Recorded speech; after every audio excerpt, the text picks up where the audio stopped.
Praise the Lord, my Lord, the mightiest prophets of the Lord. Amen. Can you remove the worship, brother, so that I can be able to talk to these people? Well, blessed people, I know it's your lunch hour session. Povo abençoado, eu sei que é a sua hora de almoço. E é um grande privilégio vir a vocês neste tempo. Ontem as igrejas abriram. Foi um momento tão tremendo, uma grande maravilha na terra, em toda esta terra do Quênia. Como vocês sabem, nós ainda não abrimos, não tínhamos aberto todo este tempo. Não tínhamos aberto até ontem.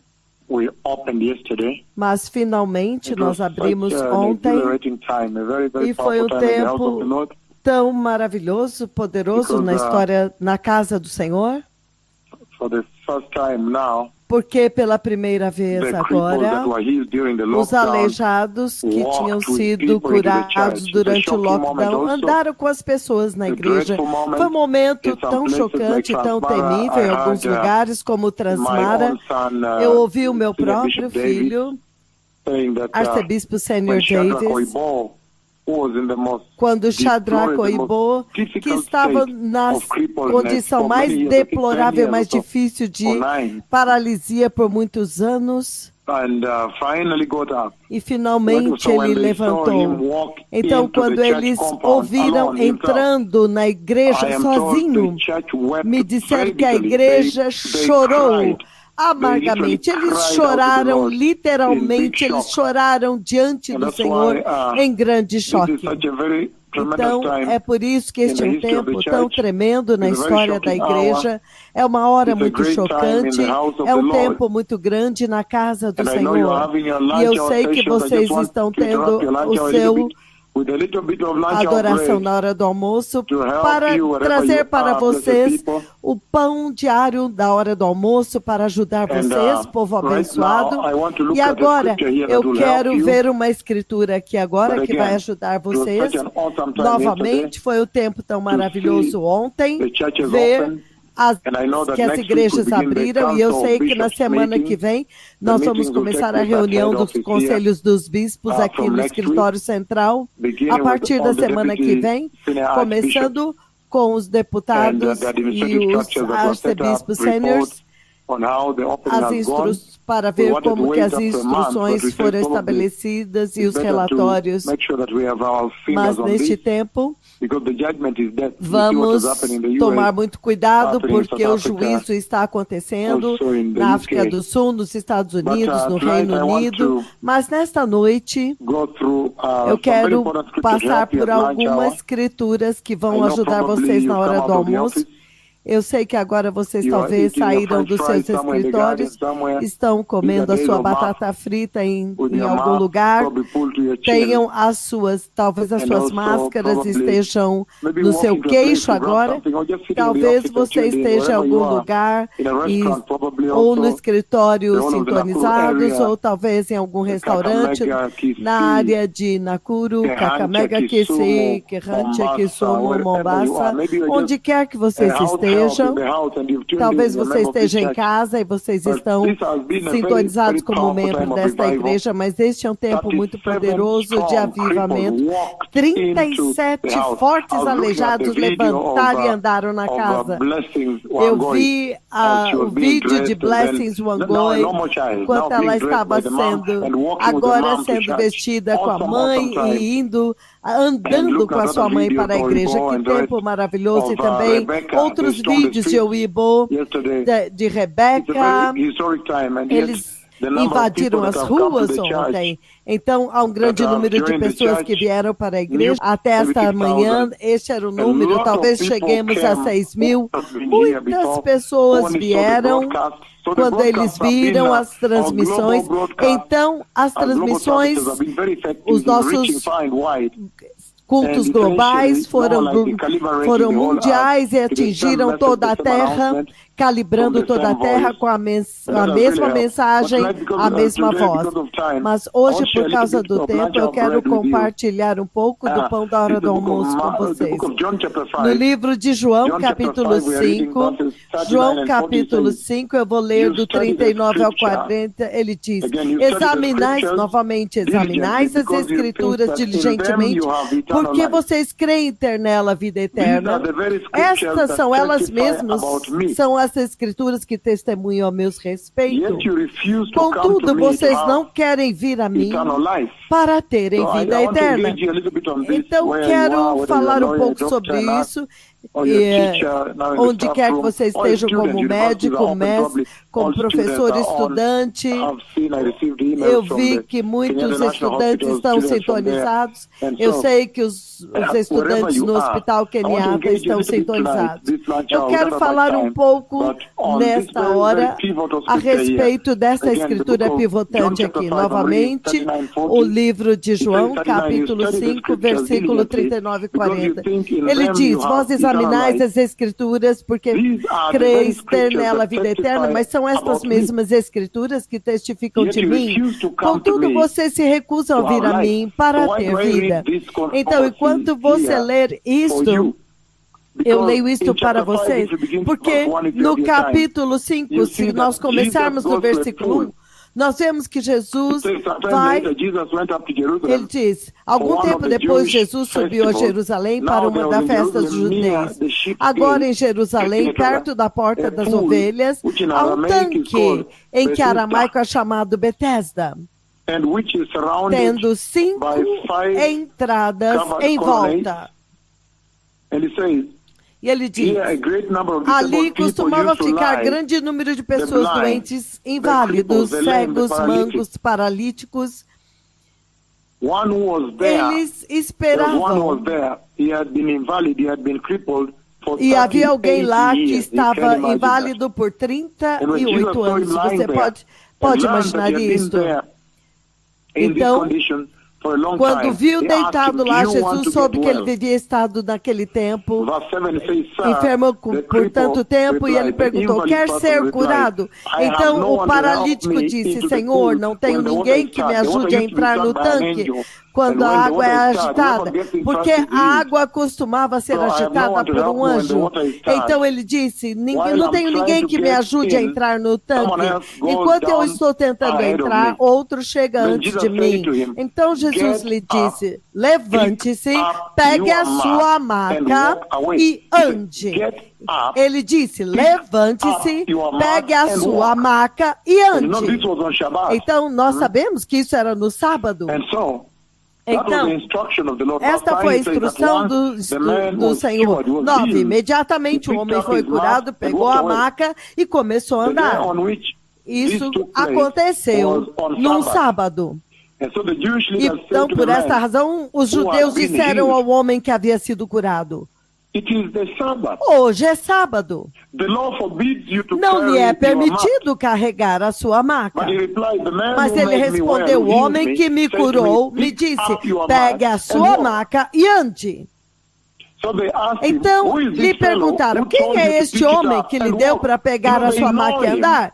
Entende? Eles não conheciam que ele estava lá por 38 anos, mas veja o legalismo, como que agora eles não puderam apreciar a maravilha. Então, da mesma forma, muitos aleijados andaram nesta terra. Foi chocante vê-los andando agora na igreja. E antes eles estavam em condições deploráveis. Eles muitas vezes traziam eles para a igreja, eles ficavam caídos lá. Mas foi muito chocante ontem, quando 37 aleijados, e os milagres são 42 ao todo, porque há 2 olhos cegos que abriram, há 2 lunáticos que foram curados, há 2 surdos e um mudo. Então, o que aconteceu ontem foi uma maravilha. Mas neste caso aqui, o paralítico disse, o homem que me curou me disse, pegue a sua maca e andem. Então perguntaram, quem é este homem que te disse para pegar a sua maca e andar? Versículo 13 de João capítulo 5, ele diz, O homem que fora curado, não tinha ideia de quem era ele, pois Jesus havia desaparecido no meio da multidão. Então, quando ele fez aquele milagre, ele escapou, ele entrou na multidão imediatamente para que as pessoas não soubesse que ele era. Então ele se misturou com a multidão. Mais tarde, Jesus o encontrou no templo e lhe disse: olhe, você está curado. Então, não volte a pecar para que algo pior não lhe aconteça. O homem foi contar aos judeus que fora Jesus quem o tinha curado. Então, os judeus começaram a lutar com Jesus agora. Eles começaram a questionar a autoridade dele. Então, porque Jesus fazia estas coisas no sábado, os judeus passaram a persegui-lo. É isso que a Escritura diz aqui no 16. Então Jesus disse: o meu Pai continua sempre trabalhando até hoje e eu também estou trabalhando. Então Jesus agora, o nosso Senhor Jesus, ele agora se encontra em uma contestação tão grande com eles. E eu estou usando isso porque agora mesmo nós estamos passando pela mensagem do juízo final de Deus, os eventos do tempo do fim. E nos nossos cultos globais, nos nossos cultos semanais globais, nós estamos estudando o juízo final para que nós entendamos que quando agora nós entrarmos na mensagem do arrebatamento, vocês vão entender o tesouro com o qual vocês têm que agarrar o arrebatamento e se preparar muito bem para que você não se ache diante do grande trono branco de Deus, que está no livro do Apocalipse 20, do versículo 11 ao 15. Mas para avançar esta conversa, eu estou usando esta escritura aqui, porque esta escritura fala também a respeito de juízo, porque Jesus, eles estão questionando a autoridade deles, mas é por isso que agora no versículo 39, vocês sabem, ele curou um homem no sábado e eles estavam contestando por causa disso. Mas então no 39, Jesus fala para os fariseus: vocês estudam as escrituras porque pensam ter nelas vida eterna, mas são estas mesmas escrituras que testemunham a meu resposo. Entretanto, vocês não querem vir a mim para terem vida. Então, nesse lugar, o Senhor está essencialmente alegando que ele tem autoridade para dar vida. Ele está alegando que ele tem autoridade para dar vida, mas os fariseus não. Ele diz que somente Deus tem essa prerrogativa, mas Jesus está tentando se apresentar para eles, introduzir para eles o fato de que ele tem a divindade de Deus Pai. Este é o Messias que foi prometido, aquele que veio para anunciar. A este que os dois profetas do Senhor vieram para anunciar. Então, por causa da disposição deles contra o Senhor, eles perderam a vinda do Messias. Então, é por isso que você tem que ser muito cuidado, porque se você está tentando adequar o Messias à sua vida mundana, se você está lidando com o Messias em termos do Estado de Israel apenas, mas lembre-se que o povo de Israel perdeu a vinda do Messias. Então, no mesmo tempo, quando nós estamos lidando com esta escritura, Jesus disse: vocês estudam essas escrituras pensando ter nelas vida eterna, mas vocês se recusam a vir a mim para ter vida. Então eles perguntam: mas quem é este que está alegando que tem vida eterna? Então vocês veem que os fariseus estão acusando por curar no sábado, porque Jesus curou um homem que era aleijado por 38 anos. E quando eles vêm falar, Jesus fala com eles em termos tremendos. Ele está estabelecendo a autoridade dele diante deles, a autoridade de dar vida. Entretanto, nós sabemos que dar vida é prerrogativa de Deus, mas ele fala com eles a respeito da autoridade dele para julgar. Então ele está fazendo algumas perguntas muito sérias para esta geração. Autoridade para dar vida, autoridade para julgar. Ele está falando a respeito de juízo, é por isso que eu estou lidando com isso. Então, ao fazer isso, o Senhor Jesus Faz com que eles fiquem cientes de que ele já está exercendo a sua autoridade na terra, que durante a peregrinação dele na terra, o ministério dele, ele já está executando e implementando essa autoridade. Isso foi muito chocante para eles. E eventualmente ele disse que aqueles que são mortos espiritualmente, aqueles que estão mortos espiritualmente, ele dá vida a eles agora. Eu vou trazer outra escritura agora, então vou trazer tudo. Agora o livro de João, capítulo 9. Nós vamos também no versículo 39 de João 9, 39 e 40. João, capítulo 9. Abram comigo lá, povo abençoado. João, capítulo 9. O livro de João, capítulo 9.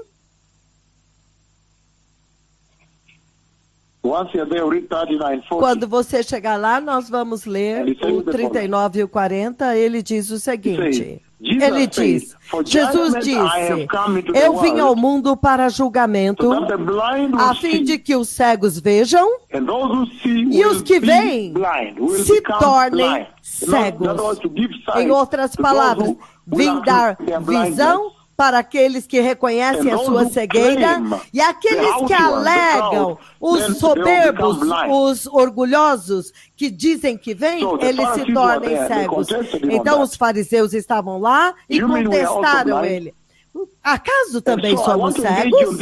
Então eu quero lidar com você nessas duas escrituras para ver a condição humana hoje e como vocês precisam se preparar para a gloriosa vinda do Messias.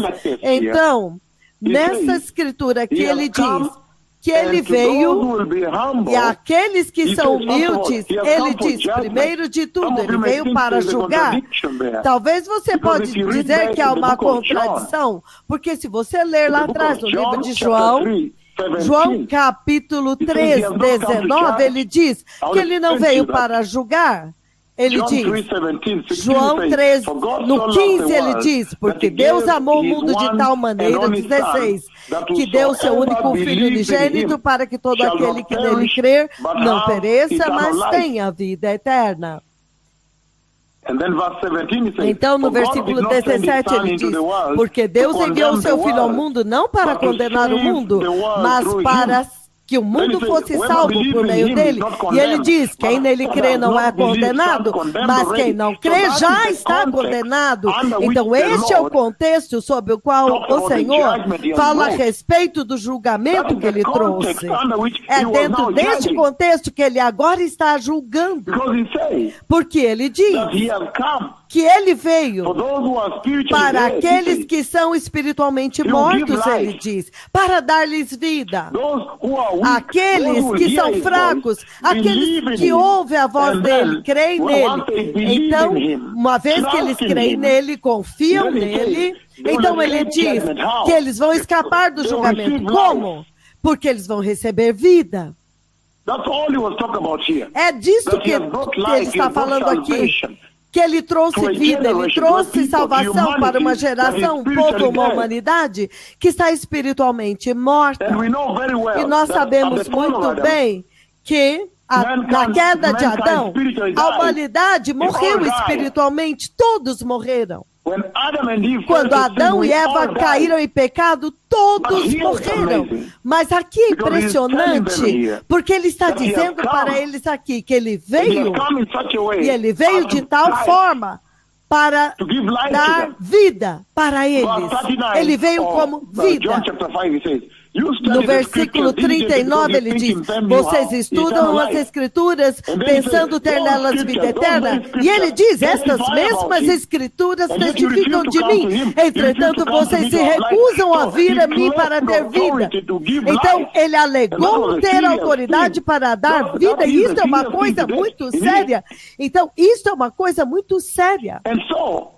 Então, ele estava essencialmente dizendo que aqueles que ouvem a voz dele e que respondem a ele, creem nele, confiam nele, vão escapar do julgamento. Por quê?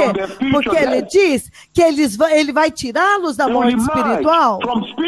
Eles vão ser libertos, vão ser levantados dos seus túmulos espirituais. E nós sabemos que em Gênesis capítulo 2, versículo 17, Gênesis 2, o que acontece agora com Adão e Eva? Gênesis capítulo 2. Abram comigo lá, se vocês podem, mas se não puderem, não tem importância, eu vou ler para vocês.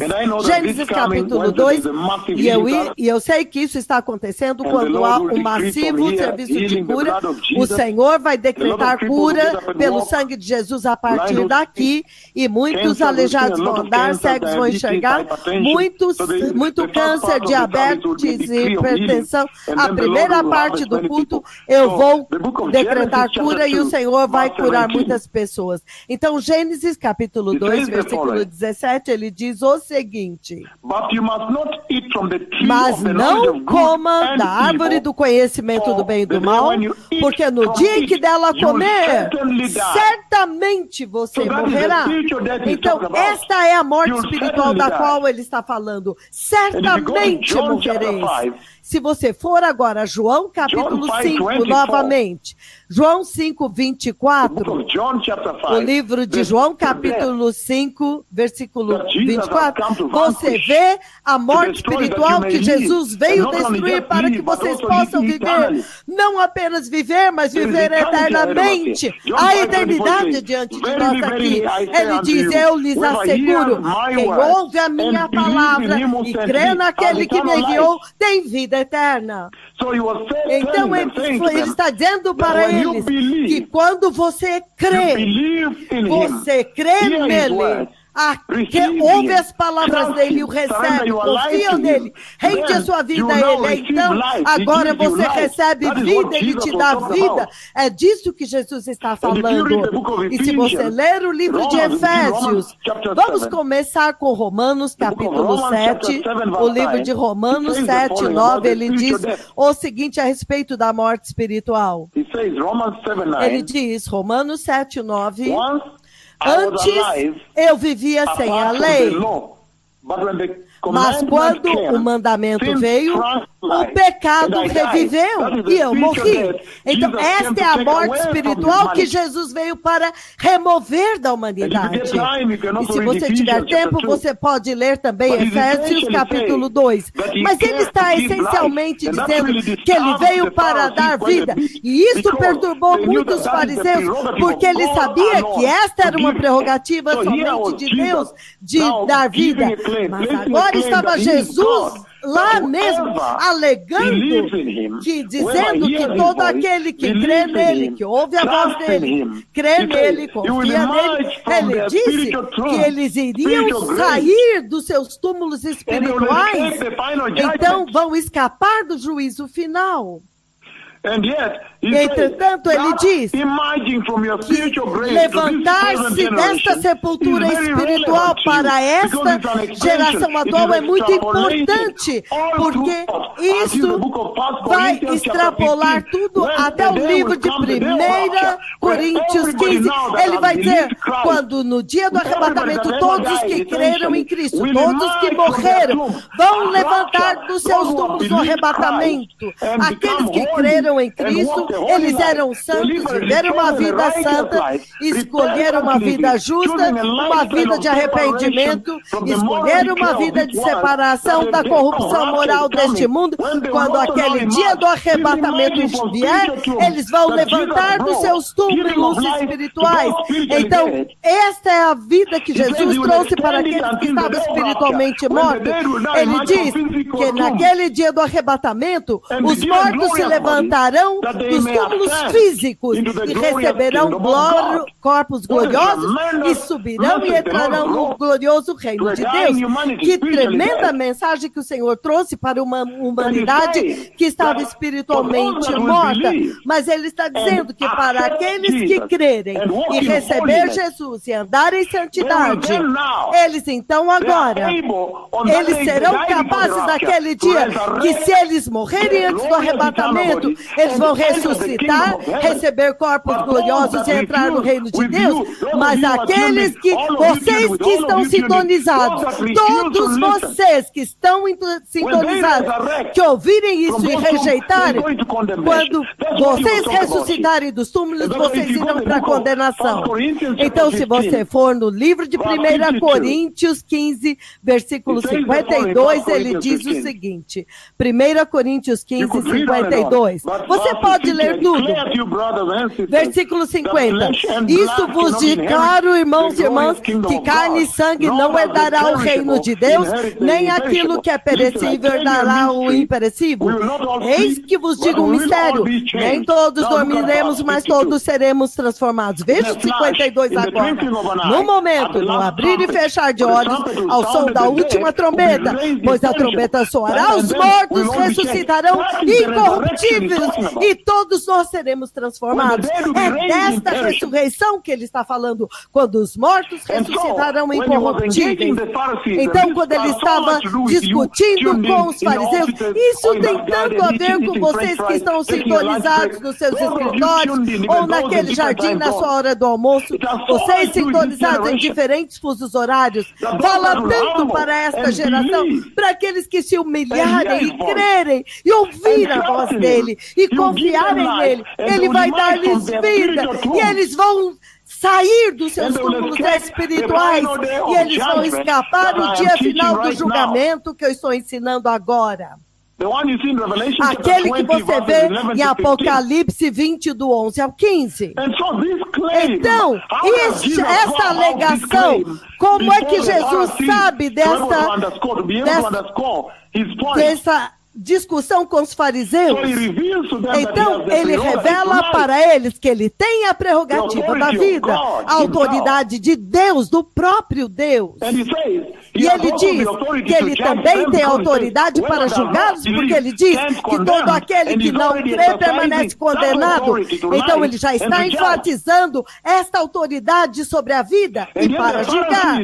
Entretanto, os fariseus, eles sabem que somente Deus tem a prerrogativa da vida e a prerrogativa de julgar. Então veja o conflito. Então a Bíblia diz que eles começaram a persegui-lo.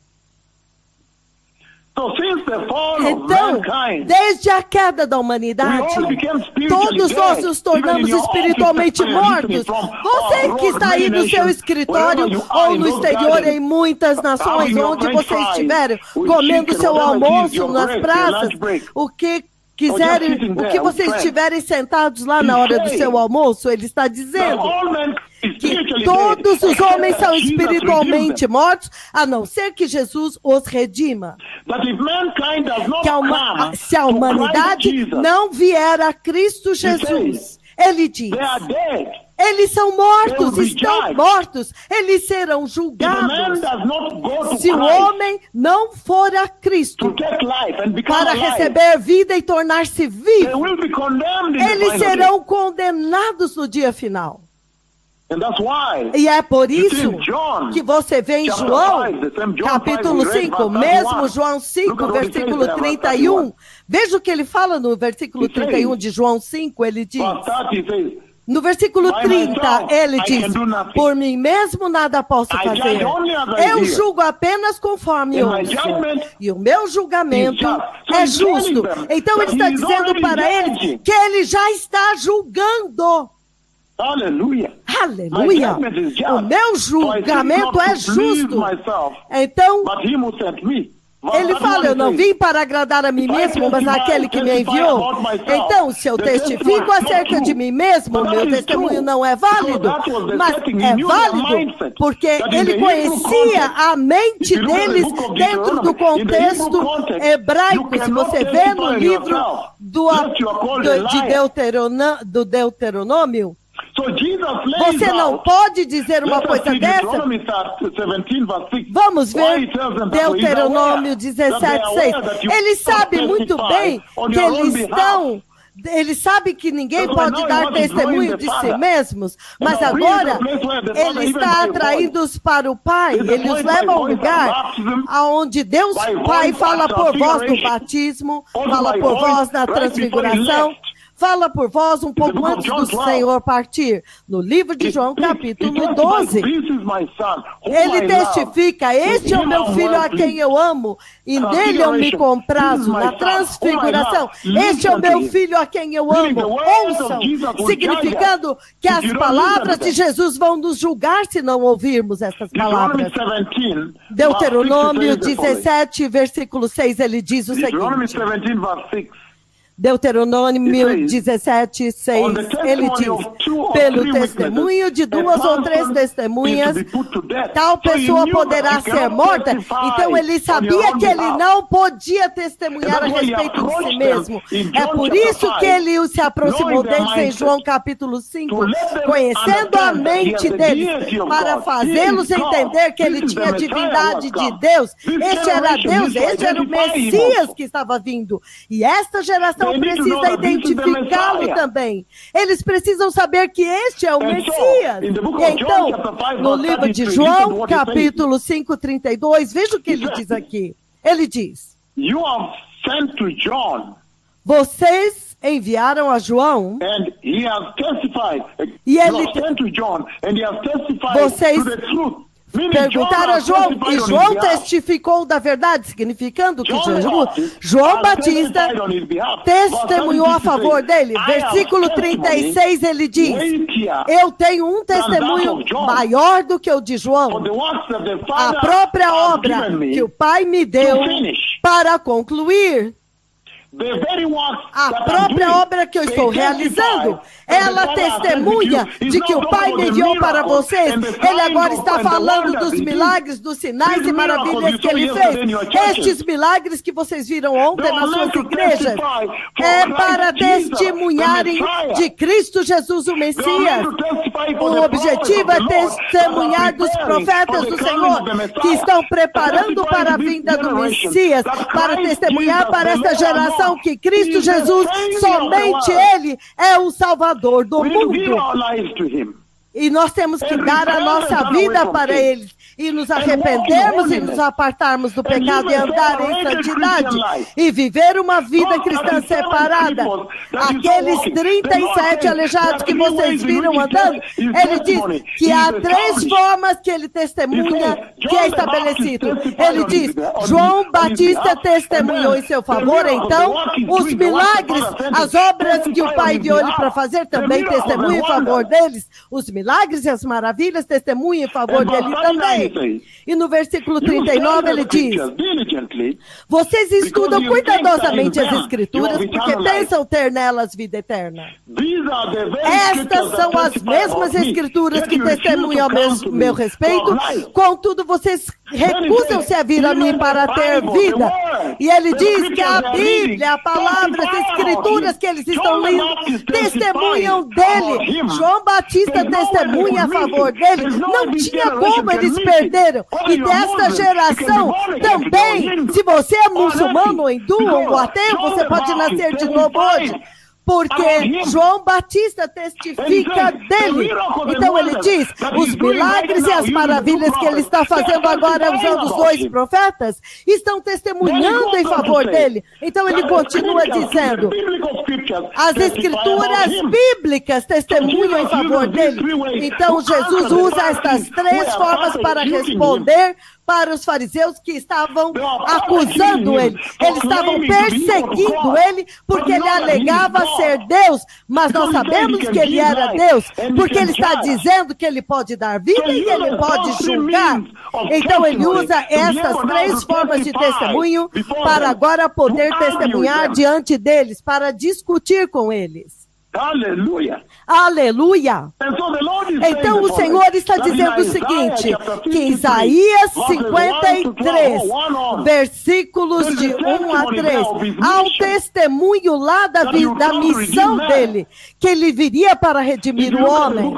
Se você olhar o livro de João, João 3,17, novamente, ele diz o seguinte: pois Deus enviou seu Filho ao mundo, não para condenar o mundo, mas para que o mundo fosse salvo por meio dele.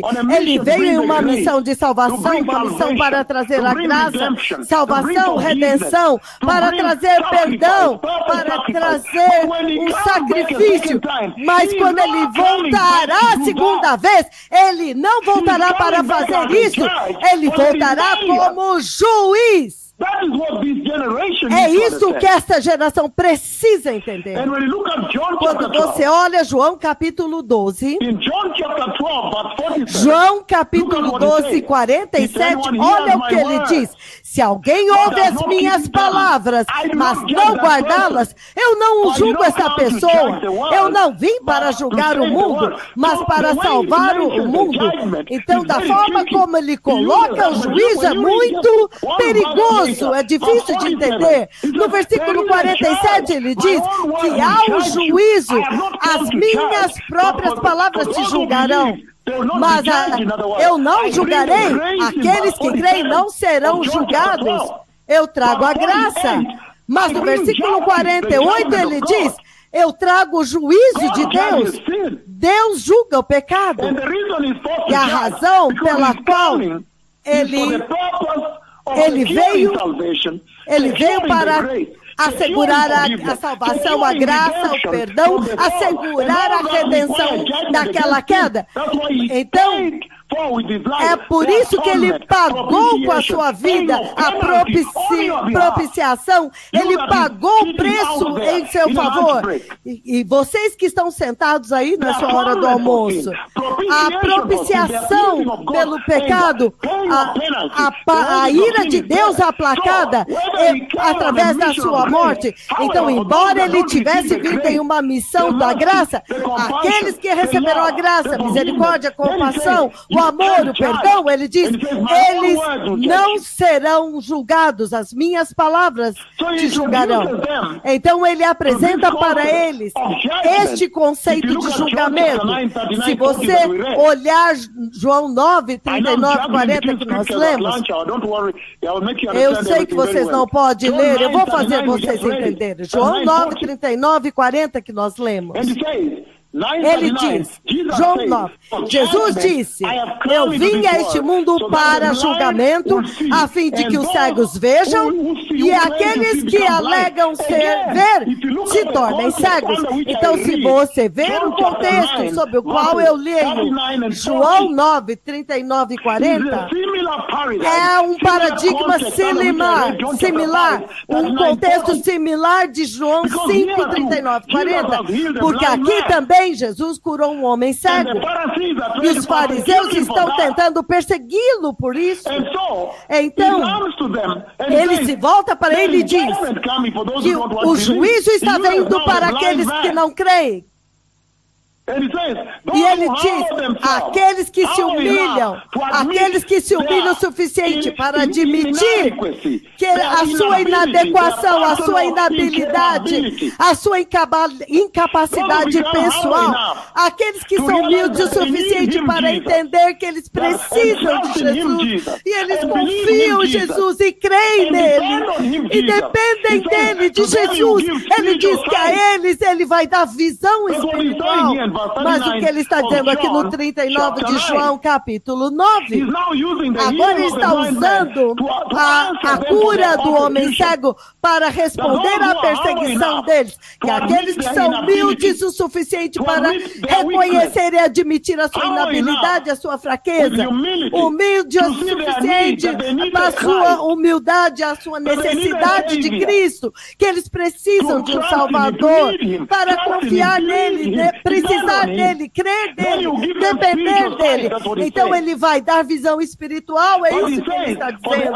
Mas ele diz que os arrogantes, que presumem saber todas as coisas, ele vai endurecer os corações deles, é isso que ele está dizendo aqui. Ele disse novamente, versículo 39 de João 9, Jesus disse, eu vim a este mundo para julgamento, a fim de que os cegos vejam e os que veem se tornem cegos. Nós temos este conceito novamente, nós encontramos novamente. Aqueles que são altivos, aqueles que alegam saber tudo, alegam ser sábios e ter entendimento, agora ele os faz cegos, ele endurece os corações deles, ele faz com que eles fiquem cegos. Então nós vemos muito claramente no livro de Isaías, faça este coração deste povo cego. Isaías capítulo 6, você vê a mesma coisa, povo abençoado. Aqueles que alegam saber, que não admitem a sua fraqueza, não reconhecem a sua fraqueza, aqueles que se levantam, contestam e alegam que sabem.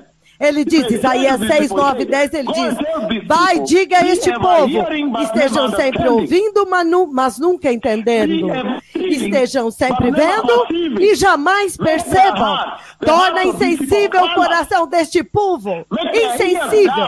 Torne os surdos os ouvidos deles e feche os olhos deles, para que eles não vejam com os olhos e não ouçam com os ouvidos e não entendam com o seu coração, para que não se convertam e sejam curados. É isso que o Senhor Jesus está dizendo para essa geração que está sintonizada. Ele está perguntando, você é humilde o suficiente para reconhecer a sua inadequação? Veja o coronavírus como humilhou o mundo inteiro, o mundo pobre e o mundo desenvolvido.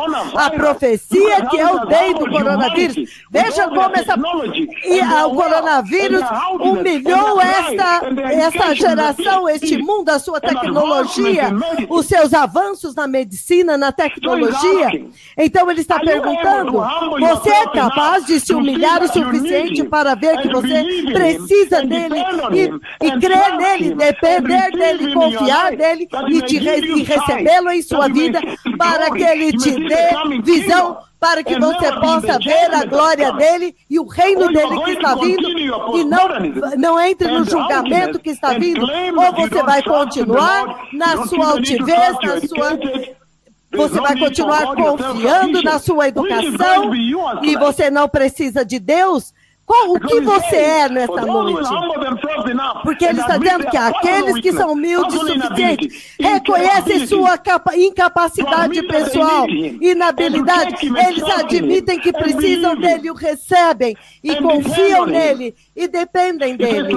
Ele diz, a estes ele vai dar visão e vida, e esta visão torna-se vida eterna neles. Eles verão o reino de Deus que está vindo. Eles veem os aleijados que andaram ontem. 37 aleijados entraram na igreja andando. Eles viram os cegos que o Senhor me usou para levantar neste dia, para estabelecer a imagem de Cristo, para estabelecer para vocês a autoridade deste Cristo que está vindo, o Messias que está vindo com o poder, a soberania dele, a vitória dele, a glória dele. Desde que nós viemos na paisagem da Bíblia, nós estabelecemos para vocês que Cristo é o único caminho para o reino de Deus, através dos aleijados que andaram. Vejam como Jesus testificou diante dos fariseus. Ele diz que João Batista testemunhou dele, os milagres e as maravilhas testemunham dele, e ele diz, as Escrituras também testemunham dele. A mesma coisa que os profetas falaram para eles. Enquanto, onde quer que vocês estejam, eu pergunto, vocês vão se humilhar a si mesmos e vão ver para que ele possa abrir os seus olhos e ver para que ele não torne você cego e torne o coração de vocês insensíveis, porque a intenção dele é suavizar o seu coração, fazer seu coração sensível ao Evangelho, para que ele possa abrir os seus olhos e você veja o reino de Deus que está vindo, a glória de Deus e a nuvem que veio. Então, se este é você, repita esta oração. Antes de acabarmos esta transmissão, diga: poderoso Senhor Jesus, eu me humilho diante de ti e eu admito que na minha natureza mortal eu sou totalmente incapaz de me livrar, de me salvar a mim mesmo. E eu te peço, meu Senhor Jesus, para vir ao meu coração hoje e ser o meu Senhor e Salvador e transformar a minha vida e abrir os meus olhos para que eu possa ver a glória do teu reino vindouro, para que eu nunca tenha que comparecer diante do seu grande e mais aterrorizante trono do julgamento, onde estarão os rebeldes, onde Satanás será julgado, mas para que eu possa entrar no glorioso reino de Deus no céu. Eu te recebi, meu Senhor Jesus, neste dia, neste lindo dia, como meu Senhor e meu Salvador. Então, no poderoso nome de Jesus, hoje eu nasci de novo. Amém. Se você disse esta oração, povo abençoado, eu desejo a vocês uma maravilhosa tarde, onde quer que vocês estejam, nos diferentes fusos horários. Voltem para o seu escritório, diga que você nasceu de novo. Os nossos números de telefone são muito claros. Se você for ao site da rádio, os nossos números de telefone estão em todo lugar. Então, você pode ter o nosso contato. Então, você pode nos ligar para que você possa ser batizado. Nós abrimos a igreja. Ontem foi um dia de maravilha. Eu vou decretar na quarta-feira a cura. Mas agora vocês entenderam que Jesus trouxe salvação, mas aqueles que rejeitaram vão receber o juízo. Vocês que o receberam hoje, vocês vão escapar do juízo final. Agora ande em santidade e justiça, e este foi o teu pão da hora do almoço. No poderoso nome de Jesus, prepare o caminho, o Messias está vindo. Obrigado.